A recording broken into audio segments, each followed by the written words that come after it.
Hey guys, welcome back to MMA Library. Today in MMA and UFC news, Khamzat Chimaev recently joined Ariel Helwani on MMA Fighting to talk about his upcoming fight against Nate Diaz. Khamzat had this to say. You are being, pretty much picked by the UFC to end his career on a bad note. Do you like this position? Do you feel comfortable with this position? Yeah, why not? But for me, it actually doesn't matter. If they will give me Kamaru Usman, I will do the same thing, but for me, it doesn't matter. The guy is just fight, he's still dangerous, he's like, he fight to last second. And I'm happy he's fighting with me. He's one of the legends, one of the speaking, everyone's speaking like gangster. Now I'm gonna show who's the gangsters, I told that before, we from Chechnya, we grow up on the war and we eat the gangsters for breakfast, But you respect Nathan. Of course. You have to respect all the guys who are fighting on the top, on Nate and his brother. They're always going the war, the tough guys. We don't take it from them. I don't know if you look at these things, but you're a huge favorite. He's a massive underdog, according to the odds makers. Do you think that is fair? Do you think they got the numbers right? Who cares about that? For me, it doesn't matter. How do you think the fight with Khamzat and Diaz will play out? Let us know in the comments below. Dan Hardy recently called the upcoming bout between Diaz and Khamzat an assassination attempt.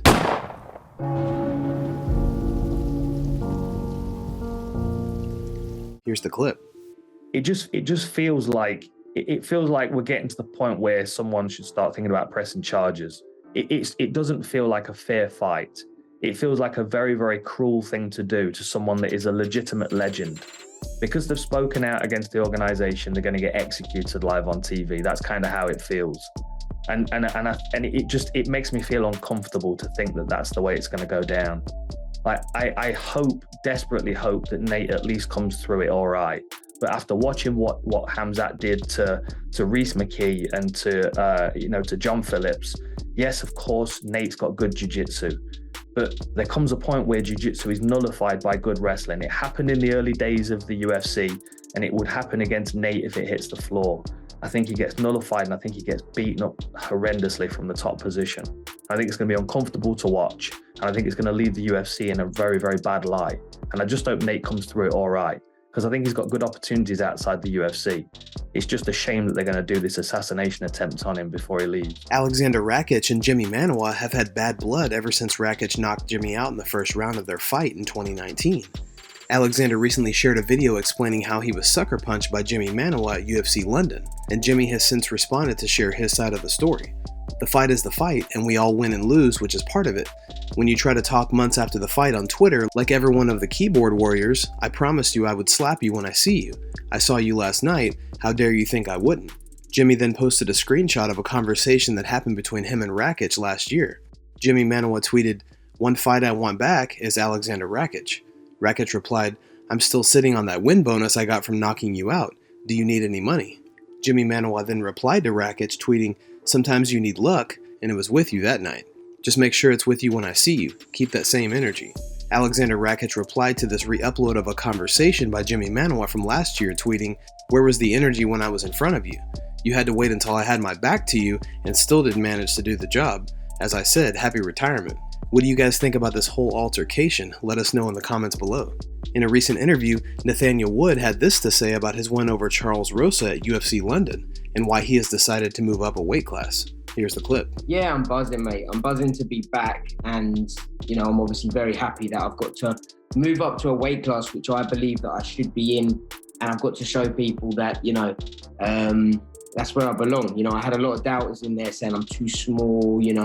You shouldn't go up a weight. These guys are going to be too heavy, too big, and all I thought was I'm going to be too quick. So I'm happy that I got the performance, and gutted that I didn't get a fight and a bonus. I thought we did it, and I felt like Charles deserved it as well, man. He took one hell of a beating, and man, I couldn't put him out there. So credit to him for that. Ultimately, why did you decide to make the move to 45? If I'm honest, mate, it's just as the years have been going, I'm just getting bigger and bigger. And where I've been out for almost 2 years now, my muscles have had a chance to grow. I haven't been depleting them, and doing serious weight cuts, and I've just got bigger. And it's always been one of those things that I've always thought in the back of my head, why do I need to keep cutting to 135 when I handle myself very well in the gym against 145ers? You know, even 155ers I handle myself well against. So I thought to myself, you know, if I go up a weight, it means less serious weight cuts. Michael Bisping spoke on the BT Sports UFC London post-fight show. He had this to say about Paddy Pimblett's indefensible rear naked choke on Jordan Levitt. I said this at the end of the broadcast, on the UFC broadcast, and I'll say it again. For everybody watching at home on TV, they think they know what it was like. No. They think they could feel the experience. You had to be here. The energy was electric. Everyone had goosebumps. Everyone was on their feet. It was wild. It was like nothing you've ever seen, I'm telling you. I've seen a lot of walkouts. I'm calling these fights nearly every goddamn week. Yeah. And I've had a few of them myself. That was mental. That was bizarre, whatever word you want to use. Yeah, just wild. Unbelievable. Before we talk about what he said in the octagon, it was an incredible, powerful message that he sent through the speakers. What did you make of the performance, fight-wise? Well, Jordan Levitt got off to a fantastic start. You know, potentially, I don't know who's won the first round because Paddy ended strong. You know, he took the back, he was landing some heavy shots. So, whatever, who cares? Didn't go to the scorecards. It's good for him. Believe it or not. You can't go through all your opponents and beat them up from pillar to post, have no adversity, because you don't get better, you don't level up. Jordan Levitt went out there, he's a solid grappler with a good record, 10-1, and he took the fight to Paddy, you know, and yes, Paddy ended it sensationally. The way he took the back and he trapped the arm, it was like Jens Pulver versus BJ Penn back in the day. I haven't seen that one for a very long time. It was an indefensible choke. There was nothing Jordan Levitt could do. He had one arm like that in his body triangle. In a recent interview, Amanda Nunes talks about her upcoming rematch against Juliana Pena at UFC 277. Nunes had this to say. But you're saying that was not the best Amanda Nunes that night. Do you think that she'll be surprised when the fight happens that you're not the same fighter that you were back in December? Yeah, definitely. You know, definitely she didn't fight in my prime, you know, when I really was 100% there. So definitely she's gonna feel the difference right away when we started. So I feel like now I be able to really train how I'm supposed to train for her. So for sure, I'm gonna surprise her. Have you watched the fight back? I did it. So couple things that I fix as well, and I'm gonna be able to really capitalize all what she did. You know, I feel like she have a lot of success in the exchanges as well, and have a lot of things that I be able to really work on and get all the mistakes, like really work on to not make the same mistakes. Curtis Blaydes got an effortless victory over Tom Aspinall at UFC London, thanks to Aspinall seriously injuring his knee in the first 15 seconds of their headline event. Speaking with Ariel Helwani, Curtis Blaydes says he believes he would have finished Aspinall. Still going into the fight, like confidence-wise, nerves-wise, what kind of a week was it? What kind of a camp was it for you? Nerves are always there. Nerves were there for the last guy, for Dawkins. Nerves were there for Jorginho.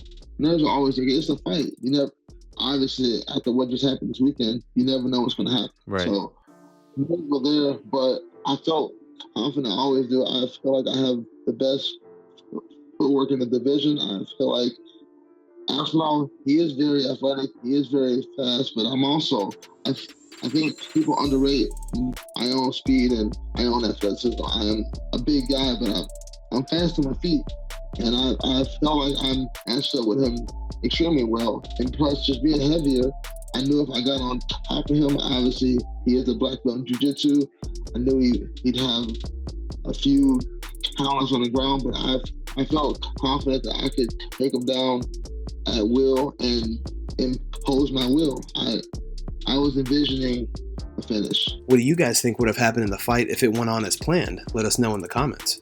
Guys, thanks so much for checking out the video. If you like the content we do here on this channel, don't forget to like and subscribe to MMA Library for all the latest MMA and UFC news. We'll see you in the next video.